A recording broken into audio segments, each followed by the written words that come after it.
Advogado e professor universitário, Antônio Escrivão Filho é um dos nossos convidados de hoje. É uma conversa sobre literatura, música e direitos humanos. Quem também está aqui com a gente é o escritor Maurício Albuquerque Melo. Autor de 23 livros, ele fala sobre regionalismo e revela como é o processo criativo dele. Formado em comunicação, o Maurício é jornalista, com pós-graduação em economia e em ciência política. Tudo bem, Maurício? Tudo bem, tudo ótimo. Que bom te receber aqui. Obrigado. O prazer é meu, né? Estar aqui, falar de literatura, né, na TV Justiça é sempre um prazer imenso. Aliás, falar de literatura é sempre minha conversa única. Até começando sobre isso. Você fez da leitura um hábito desde criança, desde pequenininho. Mas isso foi culpa de quem? Dos seus pais, escola? Foi por conta própria? O que aconteceu?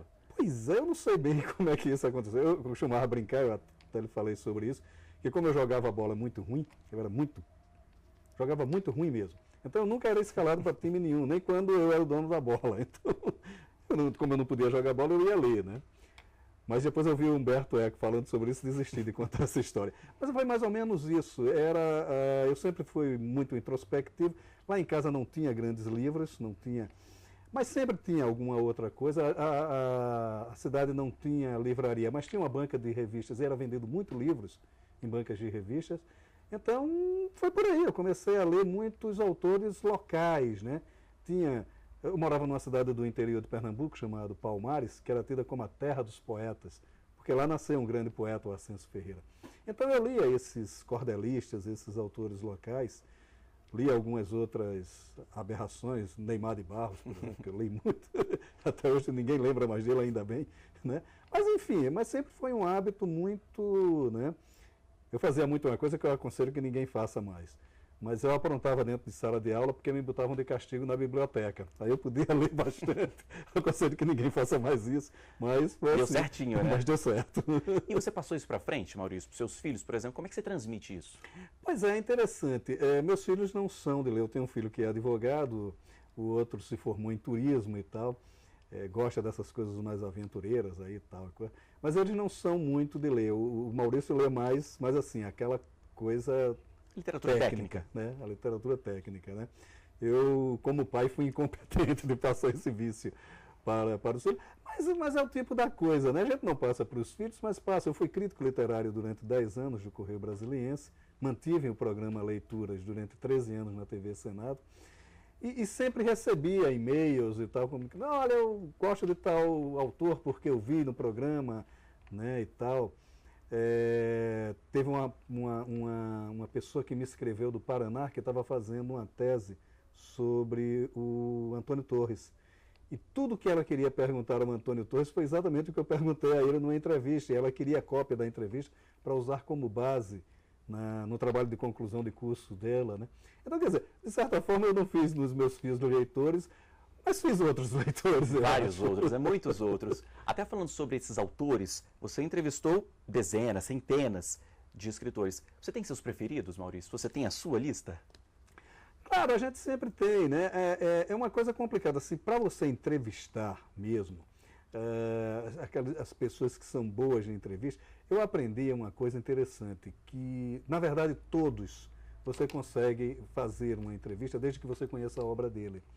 Eu aprendi isso numa convivência com uma figura que era tido como urso polar da literatura, que era o João Cabral de Melo Neto, né?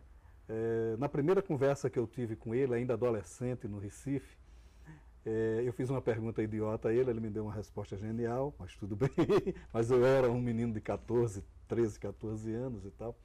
Eu perguntei a ele assim, o senhor espera escrever algo melhor que Morte e Vida Severina? E ele disse, eu espero não escrever algo pior que Morte e Vida Severina, porque minha poesia é sempre uma renovação e tal. Então eu aprendi com o João que era necessário você conhecer a obra de quem você vai entrevistar. Consequentemente, quando você demonstra isso, demonstra esse respeito pelo entrevistado, o entrevistado se abre e acaba lhe contando coisas interessantíssimas. Fiz boas entrevistas com outro que era tido como ruim de dar entrevista, que era o João Ubaldo Ribeiro. Tive ótimas conversas com ele, com o Altran Dourado, né? O Altran Dourado, no final da entrevista, me fez um elogio que eu me orgulho muito, que ele disse assim: e eu achei que vim aqui contar o meu folclore. Né? Então, quer dizer, eu acho que é isso, né? Que a gente acaba fazendo uma lista a partir do conhecimento da obra desses autores. Você começou a trabalhar em jornal muito cedo também, né? Com 14 anos. 14. E aí você seguiu sua história. Mas quando é que você decidiu escrever um livro e publicar? Quando é que foi isso? Como é que foi essa transição? Olha, essa transição aconteceu de maneira muito ocasional, né? Porque a gente estava montando um grupo de amigos, tinha feito uma revista em Pernambuco e por um desses milagres a revista deu lucro e a gente não sabia o que fazer com o que se ganhou com a revista, resolvemos montar uma editora, que é a Edições Bagaço, que hoje é a mais importante editora do Nordeste. Então, quais livros publicaram? Os nossos. Eu não tinha escrito livro nenhum. Aí escrevi um primeiro livro infanto-juvenil, chamado A Revolta do Cascudo, que foi esse o primeiro livro publicado, né? E foi a pedido do editor também, o Arnaldo Ferreira, né? E hoje, até hoje, é dito sempre pela Bagaço, né? Eu costumo dizer que todos os livros são de encomenda, né? Quando o editor não me encomenda, eu mesmo me encomendo os livros e termino de escrever. Foi assim com o Andarilhos, né? Que reúne 2 novelas, tem um romance inédito que ganhou o 2º lugar no Prêmio Sesc de Literatura o ano passado, né, em 2016, chama-se Não Me Empurre para os Perdidos. Eu estou cuidando da edição desses livros, mas eu quero editar antes um outro romance chamado Noites Simultâneas, todos encomenda que eu fiz a mim mesmo, como um desafio de trabalhar uma certa estética, uma certa cultura, né? Então... Joaquim Nabuco, eu sei que é um desafio também para você, e você está encarando isso. Sim. Eu sempre gostei muito do Joaquim Nabuco.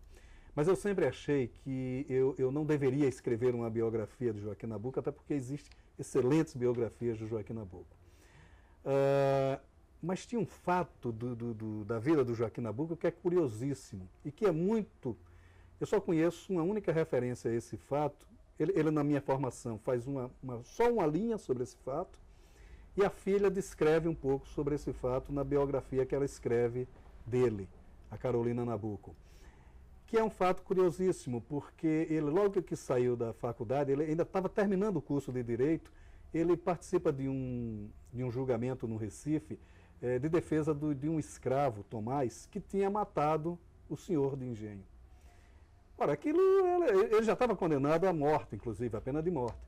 O Joaquim Nabuco entra no processo, consegue suavizar, digamos assim, a pena dele para a prisão perpétua, que ele termina sendo liberado depois de 30 anos de prisão, o Tomás. Então, quer dizer, ele salva um escravo dentro de uma estrutura escravocrata, e o cara que cometeu o maior crime que ele poderia cometer, matar o próprio dono, né? Eu acho isso um marco muito profundo na formação do Joaquim Nabuco. Quando eu fui provocado a escrever algo sobre o Joaquim Nabuco, eu estou partindo desse fato para dizer como o envolvimento dele no processo de libertação da escravatura. Eu queria falar também com você sobre esse regionalismo. Você é um homem do interior de Pernambuco, escreve sobre a sua terra, escreveu bastante sobre a sua terra, leu muita gente de Pernambuco, também do Nordeste, do Brasil e do mundo, claro. Agora, esse regionalismo tem espaço ainda ou ele é muito mais importante do que a gente imagina, do que a gente comenta?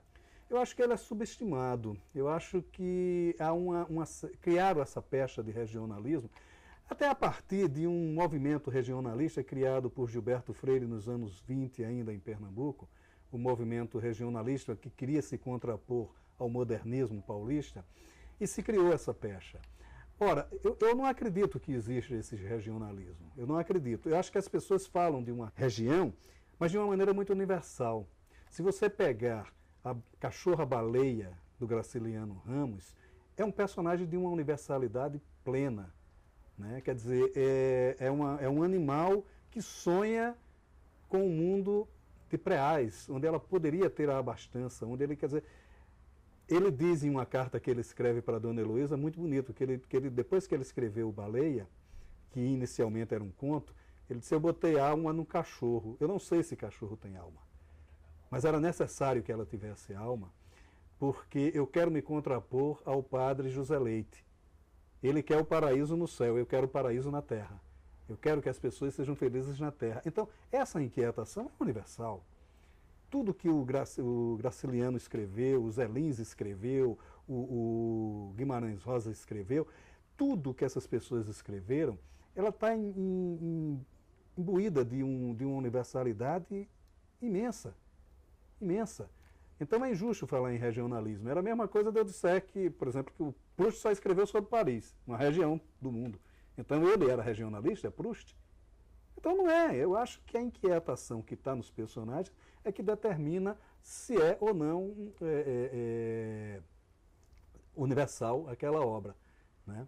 Então eu acho que taxar muitos escritores de regionalista, eu acho que é injusto. Até falando sobre inquietação, você falava aí sobre isso, você tem 23 livros aí publicados e continua, né, escrevendo bastante. O que vem aí para frente? O que você está planejando? Não, olha, eu estou escrevendo atualmente esse livro sobre Joaquim Nabuco, né, que é um livro que está me dando muito prazer de reler Joaquim Nabuco, que é uma delícia, né, uma leitura maravilhosa. Eu estou com um projeto de escrever um livro de contos, né, diluídas no horizonte, tem o termo, isso é o título de trabalho, né, que são, na verdade, 5 longos contos que se passam em Brasília, fazendo um retrospecto do que foi a evolução da cidade a partir de cada uma das suas décadas, né. Muita coisa, a gente está sempre escrevendo, porque é um negócio interessante, que eu vim escrevendo esse livro de contos, né. Não, é o que eu vou me dedicar, aí apareceu o Joaquim Nabuco na jogada, né. Eu não duvido. E o meu editor me ligou do Recife, querendo que eu escrevesse alguma coisa sobre o que foi o cotidiano da ocupação holandesa em Pernambuco. E eu já pensei numa coisa completamente maluca, porque o La Fontaine, o fabulista francês, na época dessa ocupação ele teria 12 anos. Possivelmente ele poderia estar em Pernambuco, né, como grumete, que eram as crianças que vinham nessas embarcações. Então é possível que ele tenha vindo como grumete e tenha se envolvido na corte de Nassau, em Pernambuco. Eu acho que isso pode ter acontecido e eu estou querendo escrever sobre isso. No livro vai acontecer. Vai acontecer.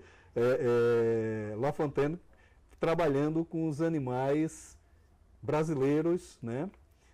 As suas fábulas. Para terminar, Maurício, nosso tempo se esgota rapidinho, a gente não percebe, né? Eu sei que o seu processo criativo é bem diferente, né? Você organiza aí o caos. Conta pra gente como é que você faz. Eu preciso do enredo pronto.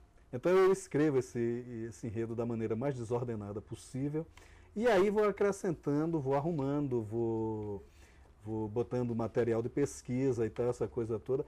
O último romance que eu escrevi, esse Não Empurre para os Perdidos, eu fiz esse processo, né, e comecei a reescrevê-lo e o reescrevi 12 vezes, né?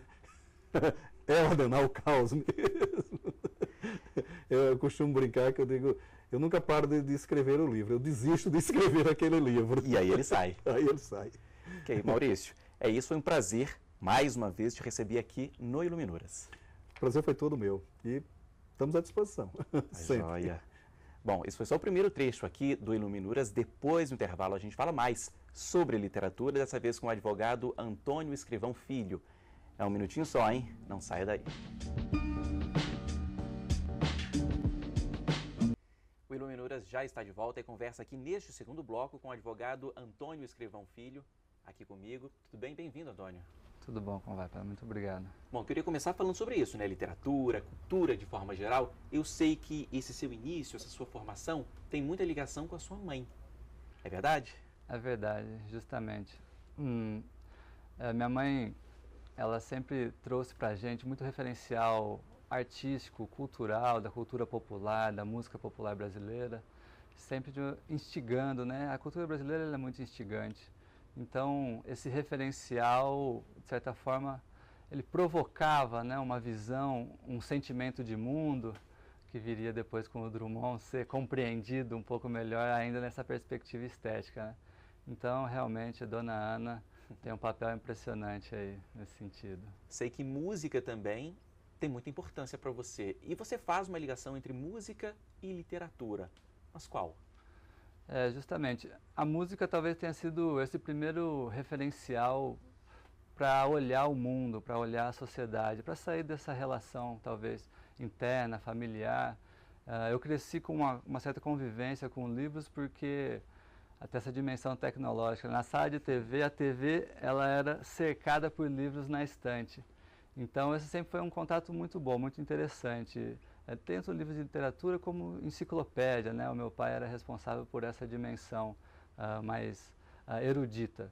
A música ela já se insere realmente com a vivência da minha mãe. Meu avô, o pai dela era músico, infelizmente não cheguei a conhecê-lo, mas o sangue, que na verdade é a experiência cotidiana, ele foi se traduzindo de tal forma que eu fui não só gostando, como fazendo música, tocando violão, aprendendo, me envolvendo, e dessa forma então a nossa cultura brasileira aparece e me instiga, o que aparece bastante no nosso livro, inclusive. Cada capítulo tem um prefácio que é um elemento artístico, um elemento estético, que a gente compreende que também a dimensão estética ela faz parte da produção do conhecimento, né? A estética, a música brasileira, o poema, a literatura ajuda a gente a compreender o direito. Daqui a pouquinho a gente vai falar sobre os seus 2 livros aqui. Antes disso, você citou aí Drummond. Você tem os seus escritores preferidos, Antônio? Com certeza. Quais são? Bom, eu gosto muito realmente do Drummond, na perspectiva poética, também Bertolt Brecht, que são 2 poetas interessados no olhar sobre o mundo, sobre a nossa sociedade, desencobrir algumas relações sociais, algumas ideias. Então, acho isso muito importante, muito interessante, muito instigante. Também gosto muito na literatura do Saramago também, com essa perspectiva, sempre esse olhar crítico sobre a nossa sociedade. Gabriel Garcia Marques é uma referência importante também na minha trajetória. A sua trajetória dentro do direito está focada nos direitos humanos, Justo. É isso? É o caminho que eu venho percorrendo e construindo há algum tempo. E você trouxe aqui para a gente seus 2 livros. O primeiro está aqui comigo, é fruto da sua dissertação, fruto do mestrado. Chama-se Uma Hermenêutica para o Programa Constitucional do Trabalho Rural. O que você tratou aqui, Antônio? Nesse livro, fruto então do mestrado na Universidade Estadual Paulista, Unesp, interior de São Paulo, que inclusive é da onde eu venho, ele é muito provocado pela temática rural, que a gente chama da questão agrária brasileira. Então o enfoque é uma tentativa de trabalhar um certo direito agrário constitucional no Brasil, uma questão que se renova e continua na centralidade do debate sobre a nossa sociedade. Agora, quais são os pontos principais nessa questão agrária, Antônio? São os conflitos, a divisão, uma melhor divisão? O que você aborda? Essa é uma pergunta importante, muito interessante. O livro começa a trabalhar o que a gente chama de hermenêutica jurídica, né? Como eu enxergo a realidade social através do direito, como a realidade informa o direito, como ele retorna para ela. Mas ele busca estabelecer qual era o quadro da questão agrária brasileira no momento constituinte, quer dizer, o que o constituinte brasileiro trouxe para a Constituição, enxergando como vivia aquela realidade. E certamente, como diz um dos clássicos da sociologia rural, uma realidade de expropriação e violência, de conflitos fundiários, sobretudo aí trabalhada da perspectiva camponesa, mas também não deixa de ser quilombola e indígena em outras dimensões. Seu livro mais recente, está aqui comigo, é fruto de sala de aula, você me explicava aqui antes? Justo. E se chama Para um Debate Teórico, Conceitual e Político sobre os Direitos Humanos. É um livro recente, lançado agora no finalzinho do ano passado, e nesse caso aqui, o que você destaca? Bom, esse livro, ele partindo então de um programa de curso, ele parece interessante porque ele retorna como uma espécie de programa de curso. Mas na verdade, na forma não de manual, porque não se caracteriza muito isso, mas de ensaios temáticos que constituem então um programa de curso sobre direitos humanos no Brasil. Fundamentação teórica, o que seriam, o que são os direitos humanos? A gente entende que é uma pergunta difícil de responder, talvez como o conceito de liberdade de Cecília Meirelles, né? Aquela dimensão que a gente compreende, mas é difícil de explicar. Os direitos humanos parecem, na sua trajetória histórica, ser construído também a partir dessa perspectiva, que remonta ao direito como liberdade também do professor Roberto Lira Filho, um dos mestres aqui da teoria do direito brasileira e da UNB. O livro, então, vai da fundamentação teórica para a dimensão internacional dos direitos humanos, retorna para tratar o que seria a história dos direitos humanos no Brasil, que nos parece que é a história da luta por direitos no Brasil, para então encontrar o cenário democrático, a emergência de movimentos sociais, da construção de novos sujeitos que produzem novos direitos para a nossa sociedade, da onde emanam então as questões de diversidade, de dignidade. Finalmente, depois tratamos então a dimensão da expansão política da justiça em face dos direitos humanos, a questão do ensino jurídico e o projeto prático e teórico do direito achado na rua, que é o grupo coordenado pelo professor José Geraldo, de onde nós falamos, digamos assim. E qual é a sua avaliação sobre os direitos humanos hoje, no Brasil, claro, de forma geral? Qual é a sua avaliação atual? Os direitos humanos, eles são processos históricos de lutas sociais por dignidade e liberdade. Então, ele avança e retrocede na medida dos avanços sociais, da organização política, do reconhecimento dos sujeitos. Então, realmente, nesse processo histórico, a gente observa alguns retrocessos recentes na nossa história recente, história política dos direitos humanos aqui no Brasil, muitas violações de direitos indígenas, dos direitos camponeses quilombolas, violações aí num cenário de violência muito intensa contra a mulher, contra a população LGBT. O Brasil é um dos países que tem o maior índice de homicídio contra a população LGBT. Então, realmente, observamos o cenário de direitos humanos no Brasil com uma perspectiva instigante, com uma perspectiva ainda reivindicatória, de chamamento da sociedade para se organizar em busca dos seus direitos e um horizonte ainda que vai nos fazer caminhar bastante nesse sentido. A gente está com os 2 livros aqui, Antônio. Qual foi a grande diferença em relação à escrita dos 2 livros, a confecção dos 2 livros? Foi muito diferente? São momentos bem distintos, né? 2011, 2016, um intervalo de 5 anos. Esse aqui você está bem mais maduro ou você deu continuidade apenas? Não, certamente. Acho que tem uma dialética envolvida, uma superação de algumas questões. Claro, o trabalho em parceria com o professor José Geraldo, com uma experiência incrível, com aquela dimensão do mestre mesmo, da calma, da paciência, da perspicácia na produção, no encaixe das questões.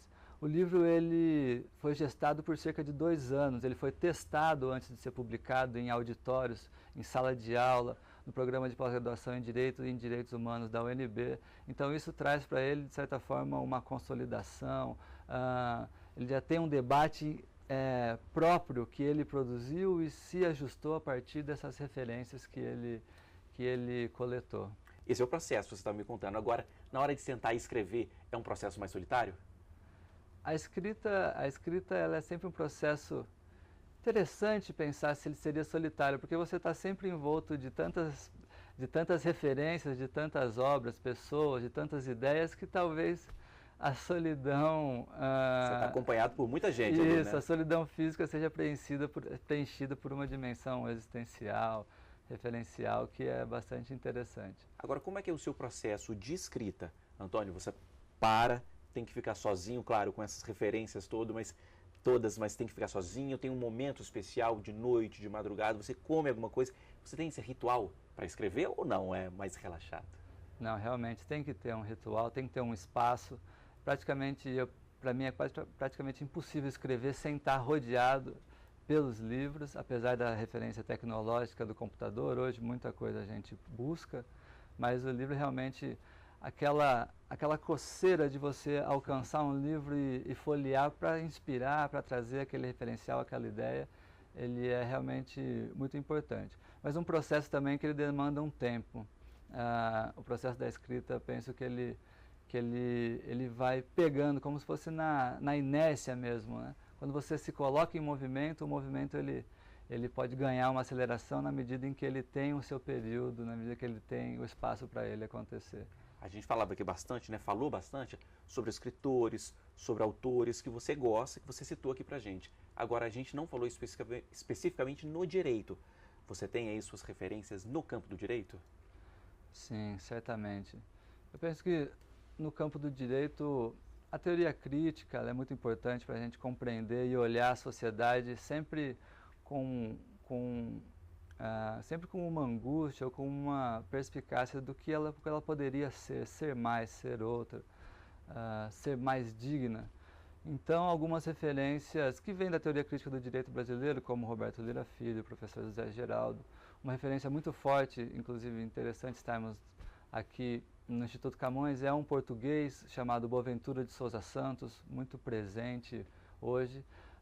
Hoje estamos trabalhando muito com os chamados pós-colonialistas também, autores latino-americanos e autoras também, a professora Raquel Fajardo, do Peru, professores Aníbal Quijano, Edgardo Lander, Henrique Dussel, da Filosofia da Libertação argentina.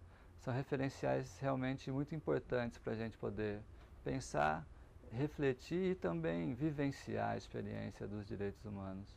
Bom, com essa sua lista aí, né, de autores, a gente encerra esse Iluminuras. O tempo é curto, passa rapidinho, mas eu gostaria de te agradecer bastante, Antônio. Obrigado pela presença aqui e por trazer suas referências aqui no Iluminuras. Eu que agradeço. Muito obrigado. Bom, o Iluminuras fica por aqui. Para rever este e outros programas, basta acessar tvjustiça.jus.br. Muito obrigado e até a semana que vem. Tchau.